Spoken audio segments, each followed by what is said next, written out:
Et si Blade était le film qui a convaincu Hollywood que les super-héros avaient un potentiel au box-office? Et si c'était la vraie naissance de Marvel en salle? Et c'est pas juste parce que c'est un super film d'action.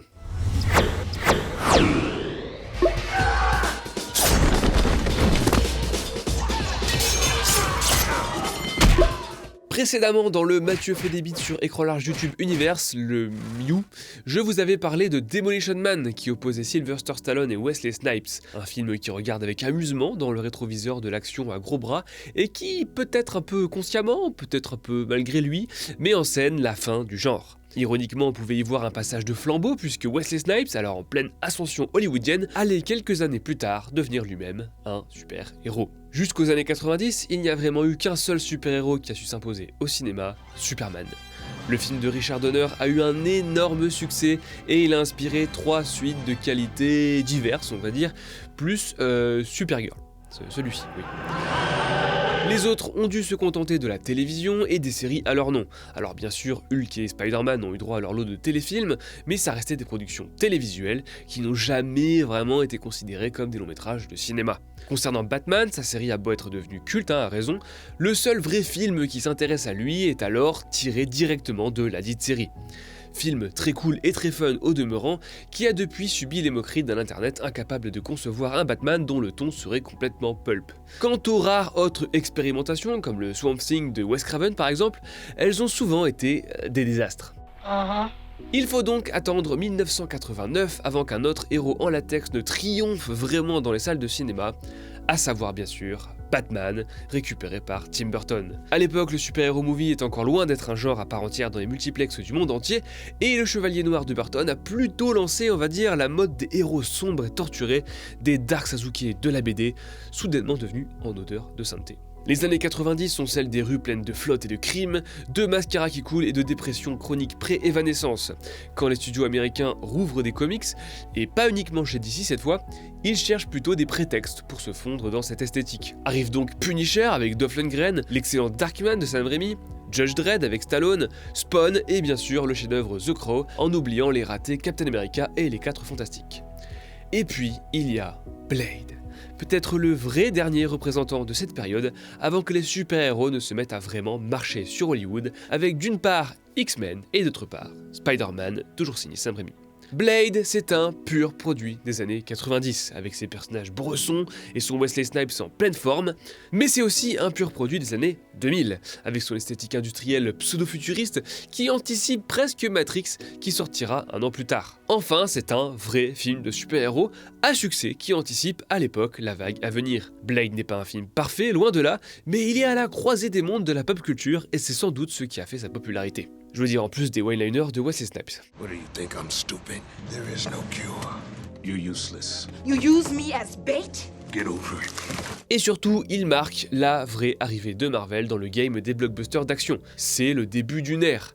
A l'époque, si on en croit un vieux ciné fantastique de 1998, Marvel Comics est à fond dans le cinéma. Ils vendent leurs droits à plein de studios dans l'espoir de faire entrer de l'argent dans les caisses. Plus tard, le 7e art va devenir une partie importante de son écosystème, mais pour l'heure, c'est une véritable béquille financière. Et si Blade est l'un des premiers à vraiment trouver le chemin des salles, c'est parce que la maison des idées ne valide pas tous les scénarios qui lui passent sous le nez. Ils sont un peu traumatisés par l'échec de Howard the Duck en 86, mais aussi par leur première expérimentation des années 90, donc Punisher, les 4 Fantastiques et Captain America. Cette fois, ils s'assurent d'avoir un contrôle sur les scénarios fournis par les studios auxquels ils vendent leurs droits, notamment par l'intermédiaire de Stan Lee. Ce qui ne veut pas dire qu'ils ne sont pas ambitieux. A l'époque, on parle déjà des films Spider-Man, des 4 Fantastiques, la deuxième version, et X-Men qui vont changer de main plusieurs fois avant de trouver le chemin des salles et de lancer véritablement le film de super-héros. On parle aussi de films Hulk, de films Iron Man et Silver Surfer, projets annulés qui reviendront dans le MCU des années voire des dizaines d'années plus tard. On parle enfin également d'écran large, une bande de super-héros avec notamment Nala, Sojaman et même Batman en personne. Ils tirent leur pouvoir d'un abonnement de quelques euros seulement par mois qui leur permet de survivre dans le terrible monde dystopique des GAFAM. Si vous voulez que ce projet reste d'actualité et avoir accès à du contenu exclusif, n'hésitez pas à checker le lien dans la description. A l'époque, Ciné Fantastique estime le nombre de projets en développement plus ou moins avancé, en prise de vue réelle, avec des propriétés de Marvel, à 17. Stan Lee dit même dans cette archive à propos de Blade, enfin, on en a un de bon. Blade est donc un gros enjeu pour eux, qui cherchent vraiment à s'imposer sur grand écran après quelques faux départs. Ils comptent sur cette collaboration avec New Line, qui était alors surtout connu pour avoir fait naître Freddy Krueger et pour se repaître de ses crimes tout au long de sa saga. Le studio n'a pas encore produit Le Seigneur des Anneaux, il n'est pas encore sous la coupe de Warner, il se spécialise dans les films d'horreur, les séries B. Et Blade, à la base, doit être une vraiment très grosse série B. Encore une fois, il faut se mettre dans le contexte de l'époque, si on oublie Superman et Batman chez DC, les super-héros n'ont pas encore droit aux vraies super-productions. The Crow a coûté 23 millions de dollars, Darkman en a coûté 14, les aventures de Rocketeer, The Shadow et Spawn étaient eux un peu plus cossus, avec 35 et 40 millions de dollars, mais c'était pas du tout de bon signe pour Hollywood, puisqu'ils se sont tous les trois plantés plus ou moins magistralement. Seule exception, Judge Dredd et ses 85 millions de dollars, mais soyons sérieux 5 minutes, c'est plus un stand movie qu'une adaptation de Judge Dredd. Quant aux précédentes productions adaptées de Marvel, elles étaient à très petit budget. Captain America a été tourné en Yougoslavie pour 3 millions de dollars. Pour The Punisher, c'est difficile à trouver, mais on serait autour ou surtout en dessous des 10 millions de dollars. Et je vous parle pas du film 4 Fantastiques qui n'est jamais sorti, qui a coûté 4 balais à mars et qui reste l'un des désastres les plus épiques de l'histoire du cinéma hollywoodien. But something went wrong. Il faut garder en tête qu'alors les rois du box-office sont les films catastrophes. Roland Emmerich, Michael Bay et consorts. Quand les films d'action à gros bras réganiens ont commencé à disparaître au début des années 90, c'est eux qui ont pris le relais, boostés par l'apparition des effets spéciaux numériques. Apollo 13 en 95, Independence Day et Twister en 96, Titanic bien sûr en 97, et en 98, l'année de Blade, Godzilla et Armageddon ont tout cassé. Ces deux films ont coûté 130 et 140 millions de dollars, loin, très loin des investissements en super collants de l'époque. Alors bien sûr, on sait qu'ils leur laisseront la place plus tard, et c'est en petite partie grâce à Blade, mais je vais y revenir, un premier vrai beau budget de Marvel au cinéma. Et ça, c'est grâce aussi à deux personnes. D'abord grâce à David S. Goyer, scénariste alors connu pour Une Vendamerie et la suite de The Crow. Quand il débarque sur le projet, New Line et le producteur Peter Frankfurt planchent sur, je cite, un film Marvel hip-hop, à moins de 10 patates, un tout petit budget cheapos quoi. Mais Goyer débarque et il leur parle direct de trilogie, plus précisément du Star Wars des films de vampires noirs. Je le cite là. Lui pitch cette idée d'un clan de vampires qui tire les ficelles et qui veut littéralement génocider ce qu'il considère comme une race inférieure, nous. You keep your eyes open.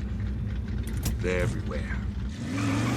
Ils ajoutent des scènes, de la baston, du kung-fu, ce qui est bien au-dessus de ce qu'ils peuvent se permettre. Le studio d'abord lui demande si Blade peut être blanc. Ouais, c'est Hollywood, c'était pas mieux avant. Puis il avance ses conditions qui tournent évidemment autour de l'acteur. 40 millions de dollars s'il recrute Denzel Washington, 35 millions de dollars s'il recrute Wesley Snipes et 20 s'il recrute Laurence Fishburne. Ils ont choisi Wesley Snipes. Alors, ce récit vient directement du scénariste et du producteur dans cet article d'Entertainment Weekly, donc ils écrivent peut-être un peu leur propre légende. Mais ce qui est certain, c'est que la petite série B est devenue un vrai gros film, à 35 puis 45 millions de dollars, c'est le budget final. Et que Marvel tenait enfin sa grosse production pour imposer ses héros dans l'histoire de la pop culture. C'est l'aboutissement d'un beau forcing concernant leurs droits, Et d'ailleurs, Snipes a accepté car il était à la base engagé dans un autre des milliers de projets de Marvel de l'époque, Black Panther. Et ouais, déjà. Vu que ça n'allait absolument nulle part, il se dit qu'il voulait bien rester dans cet univers et donc il a choisi Blade, même si c'est pas exactement la même ambiance. Came back to finish you off. Le projet a été vaguement proposé à David Fincher, mais bon, quel projet ne l'était pas à l'époque, et c'est finalement Stephen Norrington qui a été mis en charge de la mise en scène. Et c'était pas un mauvais choix, il vient des effets spéciaux, il a notamment bossé sur Aliens le retour, et il a attiré l'attention d'Hollywood avec Death Machine, micro-budget d'action horreur tellement subtil que les personnages s'appellent John Carpenter, Sam Raimi, Scott Ridley, Wayland et Yutani. Oui. Et ouais, Blade, c'est pas beaucoup plus subtil, mais qui a besoin de subtilité quand vous avez Wesley Snipes qui explose des vampires au katana? Alors oui, c'est dans son jus, on va dire, et certains éléments sont assez, on va dire, typiques de la période, comme les effets spéciaux numériques, les plans en 3D aussi, c'était la mode à l'époque. Mais contrairement à certains de ses semblables, Mortal Kombat 2, il a su se réfréner un peu en termes de bruit de pixels. En effet, dans la grande tradition des films d'action de la fin des années 90, le climax devait être un poil plus ambitieux. Le grand méchant Deacon Frost, qui était joué par Stephen Dorff, devait bel et bien se transformer en Blood God, littéralement. Blade affrontait donc un blob numérique géant dans une scène finalement coupée. Et oui, si on le sait, c'est parce qu'elle a été tournée et qu'elle est trouvable dans une qualité, disons que c'est pas vraiment compatible IMAX. La version qu'on a dans le film est donc un reshoot, aux grandes dames de Norrington qui voulait la garder et au grand soulagement de quiconque a été béni du sens de la vue. Mais si on oublie ces détails, le film fait effectivement office de transition entre le thriller urbain, comme on disait à l'époque, et le film de super-héros. Entre ce que New Line envisageait à la base et ce que Marvel va devenir après. Par exemple, mes parties favorites puisent dans le cinéma d'horreur pur jus. D'ailleurs, je pense que l'emploi d'Udo Kier, acteur culte du genre, notamment incroyable dans les non moins incroyables Frankenstein et Dracula de Paul Morisset, n'est pas anodin. À certains instants, Blade verse carrément dans le body horror, notamment avec cette concoction préparée par Anne Bushwright, qui vise non pas à guérir les vampires, mais à atomiser leur sang, et donc à les faire exploser comme une pastèque balancée sur un mur. Un effet qui me surprend toujours autant tellement il est tout droit issu du splatter bien crade et grotesque de l'époque, type Brain Dead ou Scanners. Autre excentricité horrifique, la scène du vampire obèse, qui certes ne lésine pas sur les stéréotypes, mais qui va quand même assez loin dans le glauque avec cette idée des lampes à UV qui lui crament la gueule. Et les effets spéciaux pour le coup sont hyper réussis.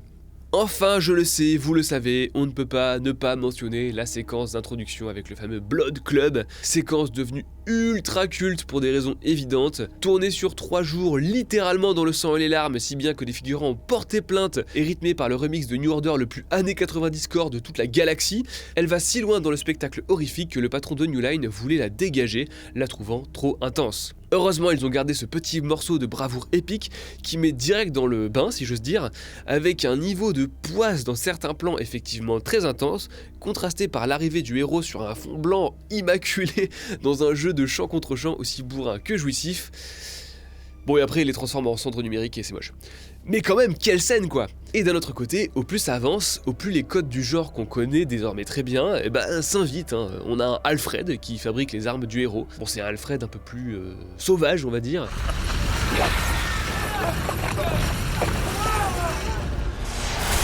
Catch you fuckers at a bad time. On a un rapport conflictuel entre le héros et ses pouvoirs, qui le rendent hyper puissant, mais qui constitue aussi une faiblesse, car Blade doit pallier à sa soif de sang, voilà. Il y a une prophétie à la con, sur l'élu, un truc bidule. Et surtout, il y a un méchant au budget illimité qui veut dominer le monde en réveillant un truc super puissant. Alors, c'est pas encore un rayon de lumière qui va vers le ciel, ça va venir après, mais on n'est pas loin non plus. Alors, on est d'accord, c'est des codes quand même assez classiques du cinéma hollywoodien, mais c'est quand même des codes qu'on retrouvera beaucoup dans le genre ensuite. D'autant qu'en creusant encore un peu, on trouve quelques petites traces des univers étendus et des gimmicks qui vont faire la joie des geeks du monde entier. Stan Lee devait notamment faire un caméo en policier découvrant le corps de Queen, mais il a finalement été coupé au montage. C'était pas son premier, mais c'est le premier au cinéma. Plus marrant, la fin alternative, vous savez, celle avec le blob dégueulasse là, elle se fait terminer comme ça. As long as there's a war going on, I still have a job to do. Oh yeah? Then you're back on the clock. Et ça, c'est Morbus, je vous jure.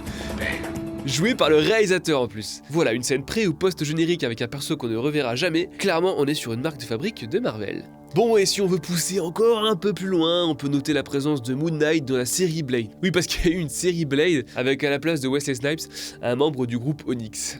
Et oui, ça ne s'invente pas. Mais qu'importe ce qu'on peut essayer de déceler dans le film, les indices sur le futur du genre et de Marvel, une chose est certaine, Blade a été décisif au niveau industriel. Selon Goyer, la marque, alors encore une fois au bord de la faillite totale, n'assumait pas complètement que le premier vrai gros film n'était pas sur, Captain America, Spider-Man ou sur les 4 Fantastiques, ces grands héros américains, mais sur un hybride humain-vampire ultra violent qui fait littéralement exploser ses ennemis avec des seringues envoyées à coups de pied dans leur bide. They definitely were not interested in doing an R-rated movie. And they didn't put their logo on it either because they were afraid to. They were trying to distance themselves from it.